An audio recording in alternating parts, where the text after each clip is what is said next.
Zerofox Podcast, we're here post-spa, and I'm honestly still running on fumes, though Ed thinks that Stu Buck said, my gamma's all messed up, I can't see the light at night.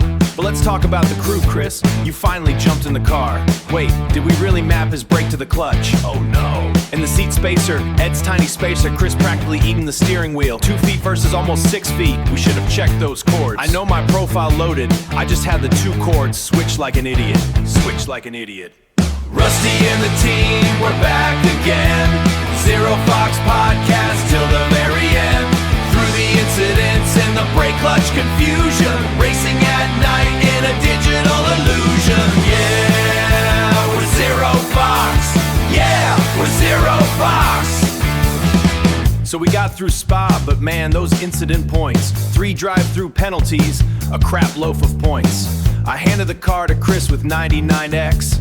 1 point away from a drive-through.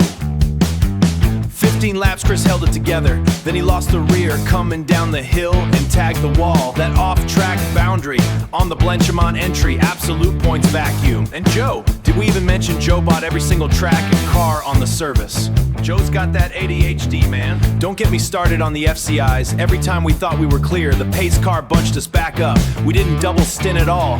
Just straight chaos and tire wear. Straight chaos. Rusty and the team, we're back again. Zerofox Podcast till the very end. Through the incidents and the brake clutch confusion, racing at night in a digital illusion. Yeah, we're Zerofox. Yeah, we're Zerofox. Zerofox Motors, the engine's cool. We broke the pace and we bent the rules. Spa is over, the coffee's dead. Just dreams of Rusty in our heads. Zerofox out. Yeah, we're out. Picture the modern sim racing setup, right? Yeah. Like a driver drops 10 grand on a direct drive wheelbase, hydraulic pedals, triple curved monitors. Oh, yeah, the full custom chassis. Exactly. They train for weeks visualizing the perfect racing line, and then at like 3 in the morning during a virtual 24-hour race, their co-driver accidentally unplugs a USB hub. Oh, no. Yeah. The computer remaps their brake pedal to their clutch, and they violently launch a virtual Porsche into a wall while folded up like a pretzel in the wrong seat. It really shatters the illusion of elite digital athleticism pretty quickly, doesn't It it? completely obliterates it. I mean, if you're listening to this right now, I need you to grab the strongest, darkest roast coffee you have in your kitchen. Seriously, do it. Because we are currently operating on dangerous amounts of caffeine and sheer stubborn willpower right now. So much caffeine. We have been up all night tracking the virtual 24 hours of Spa, and like my eyeballs feel like they have their own independent heartbeats. Yeah, my analytical processing power is officially running on a backup generator at this point. Same. But the sheer absurdity of what we just watched is, I mean, it's keeping the synapses firing, at least. It really is. So the mission for this deep dive is to basically unpack the glorious, hilarious, and frankly disastrous race report from a squad called Zerofox Motorsports. Which is quite the report. Oh, it's incredible. And once we stop laughing at their misery, we are pivoting into a highly caffeinated, very passionate debate about the state of iRacing's endurance events. Because, spoiler alert, the platform is fundamentally flawed. Highly flawed, and they just had the audacity to announce a massive price hike on top of it. Which is just the perfect recipe for a sleep-deprived rant, honestly. I am so ready for it. But let's start with the chariot that somehow survived this whole ordeal. Right, we have to introduce the Zerofox Motorsports entry. The legend itself. They fielded a Porsche 911 GT3R, the 9992 generation, which they affectionately, and I would say very accurately, named Rusty. Rusty. The visual aesthetic of this car, I mean, it literally cannot be overstated. No, it can't. They utilized a third-party application called Trading Paints, which, for anyone unfamiliar, iRacing lets you paint your cars in the game, but it's, pretty basic. Very basic. Yeah, so Trading Paints is this background app that essentially hot loads custom high-resolution skins locally. So everyone else on the track running the app sees your custom masterpiece. And the masterpiece created by a guy named Jesse E. Stewart literally looked like a tetanus hazard. A literal rolling biohazard. So funny. The creator actually noted that the white portions of the livery were specifically color matched. Oh, don't even. This is my favorite part. Color matched to Benjamin Moore, OC85 mayonnaise, white, regal interior, semi-gloss kitchen paint. Mayonnaise white? Mayonnaise white. Semi-gloss. On a state-of-the-art German racing machine. It's just so good. But the joke of the paint job perfectly mirrored the absolute insanity of their setup strategy, right? Because they trimmed Rusty for maximum extreme high downforce. Which, if you understand the aerodynamics of the Spa-Francorchamps circuit, is a massive, highly questionable gamble. Because aerodynamics is always a trade-off, right? Between mechanical grip in the corners and aerodynamic drag on the straights. Right, and Spa is basically the ultimate test of that trade-off. Exactly. You have these massive, sprawling straights where you want zero drag, but then you have sweeping, high-speed corner sequences. And by maxing out the rear wing, they essentially made Rusty an absolute tank on rails through Sector 2. Oh, yeah. Through notorious corners like Puhan and No Name, the car was generating so much downward pressure, it was practically embedded in the asphalt. But the laws of physics, they demand payment eventually. They always do. When they exited the Stavelot corner and merged onto the massive Kemmel Straight, that massive rear wing essentially acted as a parachute. Like deploying a literal parachute. Yeah. The engine is screaming, but it's just pushing against a wall of air. I mean, it is the equivalent of bringing a sumo wrestler to a 100-meter dash. That is a perfect analogy. You are utterly immovable in the corners. Like, nobody is pushing you off your line. But the second you hit a straightaway, you are a sitting duck just waiting to get passed by cars with lower drag. And it creates this fascinating psychological dynamic for the driver, honestly.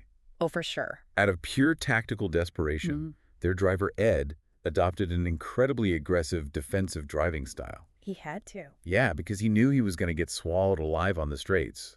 So he had to compromise the racing line of the faster cars behind him. He would literally park Rusty on the apex of the bus stop chicane. Just park it there. Yeah, he's taking up the optimal physical space on the track, forcing the trailing cars to take a much slower, awkward exit. Which totally neutralizes their straight line speed advantage. Exactly. And their strategy just compounded the suffering, too. Right, because normally in endurance racing, teams try to double stint their tires. Right. Meaning you pit for fuel, but you keep the same tires on to save time in the pit box. But the Zerofox squad abandoned that entirely. They had to. Yeah, they were leaning so heavily on their cornering speed to make up for their straight line deficit that they were just shredding the rubber. They needed fresh tires every single pit stop just to survive. And look, a setup like that might feel manageable when the sun is shining and you have a full night's sleep. Right. But the true crucible of a 24-hour race isn't the setup. It's the overnight shift. Oh, the dreaded 3 a.m. graveyard shift. The worst. Which is exactly where the Zerofox team started completely unraveling. Predictably. First, we have to acknowledge the absolute genius of their teammate, Doug. Oh, Doug is the smartest guy in the room. Doug surveys this mayonnaise-painted parachute, looks at the clock ticking toward 10 p.m., taps out, and just goes to bed. He completely abandons Chris, Ed, Joe, and Kamani to face the darkness alone. I mean, Doug possesses a survival instinct the rest of them clearly lack. Absolutely, because the overnight hours were absolute chaos. Consider Ed's stint in the pitch black. Oh, man. The virtual simulation suffers a graphics driver crash, specifically a monitor gamma glitch. Right.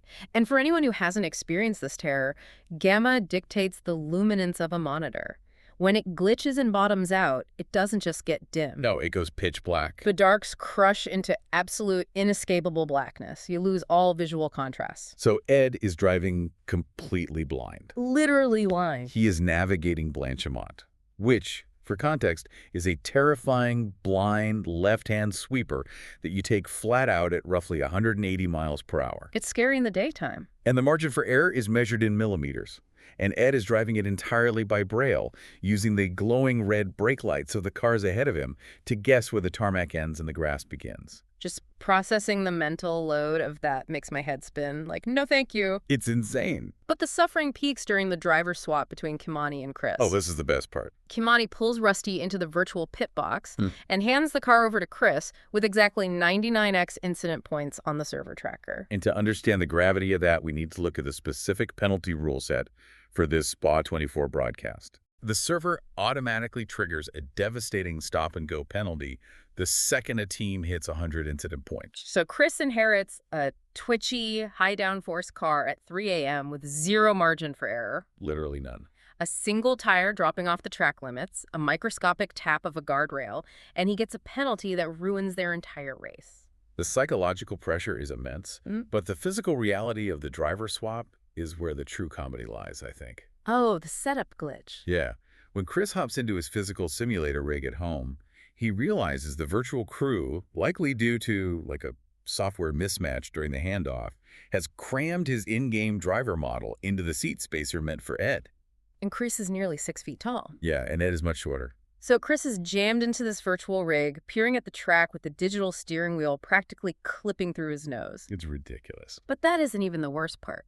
He tries to leave the pit box and he realizes his pedals are swapped. The hardware failure here is just a classic sim racing nightmare. A class. Sim rigs use multiple USB inputs for the wheel, pedals, and shifters, right? When the software hands control from one driver in California to another driver in New York, the Windows operating system occasionally stutters. Of course it does. If a USB hub drops connection for a microsecond, Windows remaps the controller IDs. So Joy 1 becomes Joy 2. Suddenly, his brake pedal is mapped to his clutch. Let's really dig into the mechanics of why this is so impossible to deal with. Modern sim racing pedals aren't just spring-loaded plastic flaps anymore. Not at all. They replicate real-world physics. A high-end load cell brake measures pressure pounds of force. You're practically pushing against a brick wall to slow the car down. Yeah, it takes actual leg strength. Exactly. But a clutch pedal, on the other hand, measures distance or travel. It's squishy. It moves. The cognitive dissonance of that at 3 a.m. is staggering. I can't even imagine. Try rewiring your brain's deeply ingrained muscle memory when you are exhausted. Your left foot approaches a hairpin turn, anticipating the stiff, unyielding resistance of a load cell brake. And instead, Your foot sinks into a squishy clutch pedal. Your brain completely short-circuits. You mentioned earlier that he nearly launched Rusty into orbit just trying to exit the pit lane. he genuinely did. I'm amazed he didn't total the car immediately right there in the pits. Same. And credit where it is due, Chris somehow survives 15 laps driving like this. Which is a miracle. He is cramped in the virtual seat, nursing 99 incident points and braking by mashing his squishy clutch pedal. But cognitive fatigue always wins in the end. It always does. You cannot fight muscle memory forever. Inevitably going downhill at Blanchimont, that same spot where track limits are notoriously strict, he just lightly grazes the outside curbing. Just a tap. Boom. 100x incident limit reached, penalty triggered. It is a tragedy, but beautifully comedic one. It really is. Now, before we pivot away from the team entirely, we have to shout out their teammate, Joe. Oh, Joe. Joe apparently has a severe case of ADHD hyperfixation when it comes to sim racing economics. He really does. He has swiped his credit card and purchased every single car and track available on the iRacing service. He is the financial backbone of the industry at this point. Honestly, yes. But it meant that if Chris had completely destroyed the Porsche at 3 a.m., the team could have easily booted up like a Tuesday night random dirt sprint car league just to blow off some steam. Because Joe already owned the content. Exactly. Always prepared. You know, Joe's financial investments actually provide the perfect bridge to the darker realization we had while watching the sun come up over the virtual spa circuit today. Yeah. The fun, chaotic stories of the overnight shift fade away, and you are just left staring at the screen, realizing that this entire endurance platform is built on a broken foundation. It really is. Because iRacing lacks real race control. Specifically, the glaring absence of full-course yellows, Yep. or FCYs, and physical safety cars. Angus Martin's article on Overtake breaks down this systemic flaw brilliantly. Without cautions to neutralize the track and bunch the field back up, these massive 24-hour events stop being dynamic races and devolve into isolated, lonely time trials. Yes. You hear the broadcast commentators trying to hype up these midfield battles, but if you look at the timing screens, the cars aren't even on the same lap. They're miles apart. You aren't actually racing the driver in front of you. You are just hot lapping in a vacuum, desperately trying not to hit them. And it completely strips away the soul of endurance strategy. It does. In real-world racing, strategy is fluid. And FCY changes everything. It forces a team to gamble. Do we pit now? Exactly. Do we dive into the pits now while the field is moving slowly? Do we stay out and try to take a wave around, which is when cars trapped a lap down are allowed to pass the safety car to get back on the lead lap? But on iRacing, without those dynamic resets, strategy is just a sterile math equation. It's an Excel spreadsheet. Literally an Excel spreadsheet. You calculate your fuel burn rate, You divide it by the capacity of your tank, and that dictates your exact pit windows for the next 24 hours. There is no human element. None. That isn't racing. That is high-speed accounting. High-speed accounting is exactly what it is. And beyond the boredom, it introduces a terrifying safety hazard. Oh, this is the worst part. The Spa 24 is a GT3-only event, meaning all the cars are roughly the same speed. But look at iRacing's multi-class special events, like the Daytona 24 or Le Mans. Where you have prototypes flying past much slower GT cars. Exactly. Chris from the Zerofox team actually works as a real-world corner marshal at Turn 5 for the actual Rolex 24. Which is awesome, by the way. Super cool. And he pointed out that in reality, if an LMP prototype crashes, race control instantly throws a safety car to contain the hazard. Immediately. The track is neutralized. Yeah. But in the simulation, there is no global caution. So you have prototypes refusing to lift off the throttle, trying to thread the needle through a cloud of smoke and crash GT3 cars at 180 miles per hour. It's maddening. It is recklessly dangerous virtual driving. But let me play devil's advocate here for a second, because the Overtake article raised a very valid counter-argument. Okay, let's hear it. Won't implementing safety cars in a sim racing environment just breed more safety cars? Cautions, breeding caution. Exactly. Think about the demographics here. You have 60 highly caffeinated, overly aggressive drivers. If you bunch them up side by side every time someone spins out, aren't we just guaranteeing a massive lap 1 style coil-up every single hour? This is a valid concern. We'd spend 15 hours of a 24-hour race pacing behind a virtual Porsche Taycan safety car at 60 miles an hour. Right, and that is the core fear.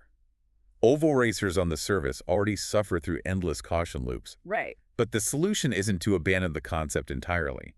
The community and the sources we reviewed propose a highly intelligent tiered system. Okay, let's break down how that would actually work in practice. So for standard, short daily races, say 40-minute sprints, you utilize virtual safety cars, or VSCs. If there's a wreck, the server enforces a global speed limit. The gaps between the cars are maintained, nobody bunches up, but the track is neutralized while the crashed car is reset. That makes perfect sense for quick races. But what about the massive 24-hour enduros? For anything over 3 hours, you implement an algorithmic, gated physical safety car. Wait, algorithmic? So it's not just a human hitting a button, it's like server math. Precisely. Yeah. The server calculates severity. Oh, interesting. Let's say a single car spins into the grass. No caution. But if the server detects a massive pileup, say a combined 100 Gs of impact force in Sector 2 involving multiple cars, it triggers a dice roll mechanic. Like D&D for sim racing. Kind of, yeah. It calculates the density of the crash and decides if it warrants a full caution. And to prevent that endless caution loop of people crashing on the restart, how do they gate it?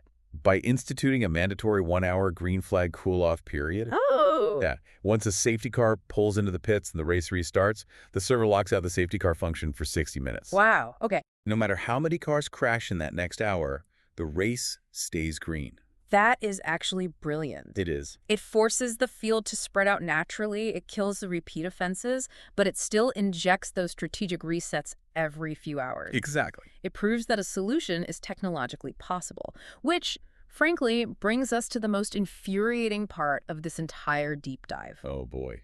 The economics of the service. The price hike. We are sitting here begging for basic modern endurance racing rules that have existed in the real world for decades. Decades. And iRacing drops a PR release announcing they are jacking up subscription costs. Taking effect on August 18th, 2026. Mark your calendars, everyone. The monthly sub is jumping to $14.75. Or, if you want the 2-year plan, prepare to hand over a staggering $222.50. And the PR spend coming out of their corporate office is working overtime to justify this, by the way. Oh, they're trying so hard. They're leaning heavily on the fact that this is only their second price hike in nearly 20 years. They are quick to remind subscribers that the base package now includes over 30 cars and 25 tracks, and they are promising a proprietary graphics engine update. Oh, and don't forget the single-player career mode they touted in the release. Yes, right. A single-player mode for a platform built entirely around competitive multiplayer racing. I mean, I do not care about racing AI when the flagship multiplayer events are fundamentally broken. Right. Asking your user base to swallow a $222.50 bill feels entirely unjustified when the core product is missing essential features. It creates a massive point of friction in the community. For sure. Because sim racers are generally not opposed to spending money. Not at all. As we noted with Joe, this demographic routinely spends thousands on pedals, direct drive wheels, and hardware.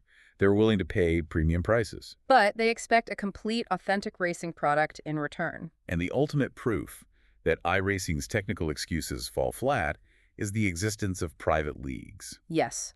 Volunteer-run private leagues on the exact same iRacing servers like FCY and the Major Series, they're already doing this. Right now. They have human stewards logging into the sessions, actively watching the track, and manually throwing full-course yellows when there's a massive wreck. They manage wave-arounds, they organize the field.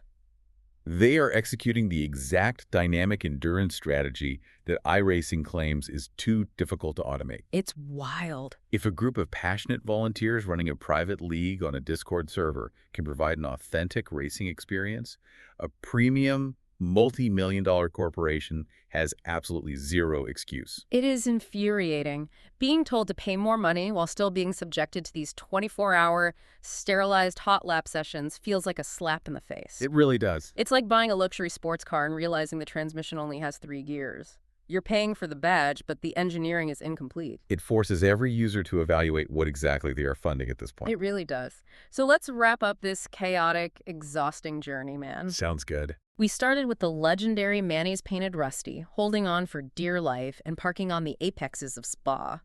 We suffered alongside the Zerofox team during the 3 a.m. graveyard shift, watching Ed drive blind through Blanchemont. The bravest man alive. And cringing as Chris fought his own muscle memory, braking with a squishy clutch pedal while folded up in the wrong seat. A true testament to the stubbornness of the sim racing community. But as the sun came up and the caffeine started wearing off, the illusion kind of shattered.